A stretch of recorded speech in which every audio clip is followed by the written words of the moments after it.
Isang mapagpalang araw po sa ating lahat, my dear friends, at ito po ang ating ibanghilyo ngayon na pagninilayan natin from the Gospel of St. Luke, chapter 4, verses 16 to 30. At alam niyo po, yung kwento dito sa ating ibanghilyo, na umuwi ang ating Panginoong Kristo sa kanyang bayan doon sa Nazareth.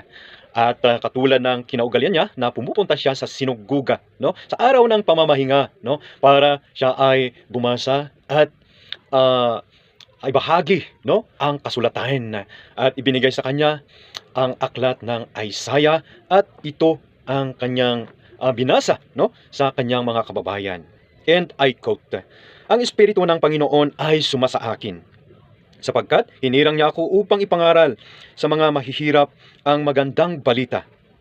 Isinugo niya ako upang ipahayag sa mga bihag na sila'y lalaya at sa mga bulag na sila'y makakakita.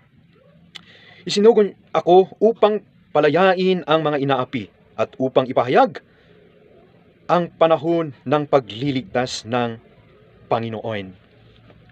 Na ito yung kinuha na oportunidad ng ating Panginoong Kristo para sabihin sa kanyang mga kababayan na ang kanilang narinig na kasulatan ay natupad na sa kanya.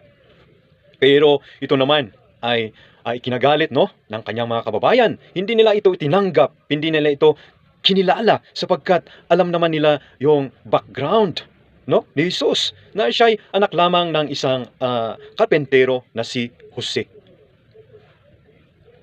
Kaya't siya'y kinaladkad nila, no? Siya'y tinaboy nila palabas sa gilid ng bundok, no? Gusto nilang ihulog sa bangin. Pero buong galang na lang na umalis ang ating Panginoong Kristo at pumunta sa ibang lugar at doon magturo. At sa buhay din po natin bilang isang Kristiyano na tagasunod po ng ating Panginoong Kristo, tayo po ay inaanyayahan niya, no, every day in our life na tayo po ay patuloy na sumampalataya, no, sa ating Panginoon. Tayo po ay i-connect, no, iugnay natin yung ating pananampalataya, yung ating buhay sa ating Panginoon. Kaya kahit na tayo ay reject, no, ng ating kapamilya, ng ating kamag-anak, ng ating kaibigan, no, ng ating katrabaho at ng ating kababayan, ay ipagpatuloy pa rin natin ang ating malalim na pananampalataya, malalim na koneksyon, malalim na ugnayan sa ating Panginoon.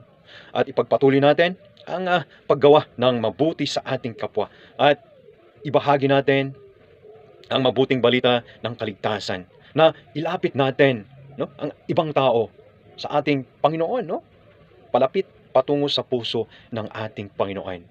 Amen and amen. Your True Caps from Benguet First Provincial Mobile Force Company na palaging kasabing, be grateful, be joyful, be thankful with a humble heart. Thank you po and God bless.